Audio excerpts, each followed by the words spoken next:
पंढरपूर कॉरिडॉरसाठी 3 महिन्यात भूसंपादन करण्यात येईल अशी घोषणा मुख्यमंत्री देवेंद्र फडणवीस यांनी केली।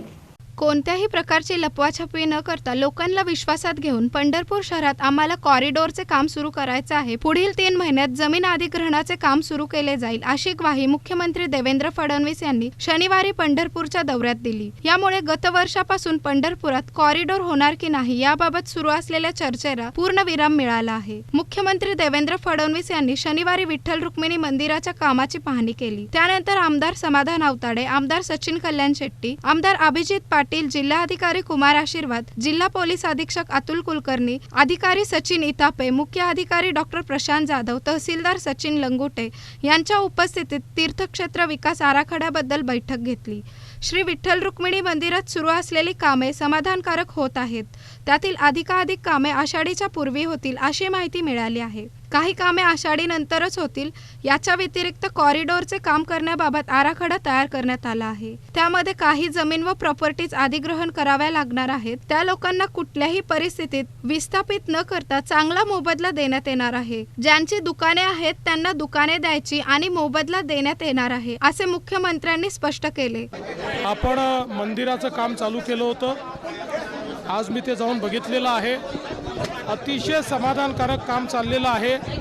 खूप चांगल्या पद्धतीनं रेस्टोरेशन झालेलं आहे।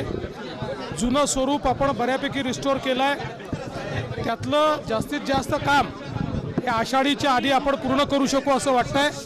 काही काम मात्र आषाढीनंतर देखील होईल। याच्या व्यतिरिक्त कॉरिडॉरचं काम जे आपल्याला करायचं आहे त्याचा एक ब्रॉड आराखडा आपण तयार केलेला आहे। त्यामध्ये आपला प्रयत्न असा आहे की काही प्रॉपर्टीज आपल्याला ॲक्वायर कराव्या लागतील, पण त्या लोकांना कुठल्याही परिस्थितीत विस्थापित न करता अतिशय चांगलं कम्पेन्सेशन द्यायचं। ज्यांची दुकानं आहेत त्यांना दुकानं द्यायची आणि कम्पेन्सेशन द्यायचं। घराच्या लोकांनाही अतिशय चांगलं कम्पेन्सेशन द्यायचं। मी असं म्हणेन की आत्तापर्यंत कुठल्याही प्रोजेक्टमध्ये मिळालं नाही असं कम्पेन्सेशन या ठिकाणी आम्ही देणार आहोत आणि लोकांना विश्वासात घेऊन हे करणार आहोत। त्या संदर्भात जिल्हा प्रशासनाने एक चांगला आराखडा तयार केलेला आहे। मी त्यांना गो अहेड दिलेला आहे। मी त्यांना सांगितलं आहे की आता लोकप्रतिनिधी आणि जे काही त्या भागातले लोक आहेत यांच्याशी या आराखड्यावर चर्चा करा। त्यांना समजावून सांगा आराखडा काय आहे, त्यांना समजावून सांगा आपण काय देणार आहोत आणि त्यानंतर लगेच आपण ॲक्विजिशनचं काम जे आहे ते सुरू करू।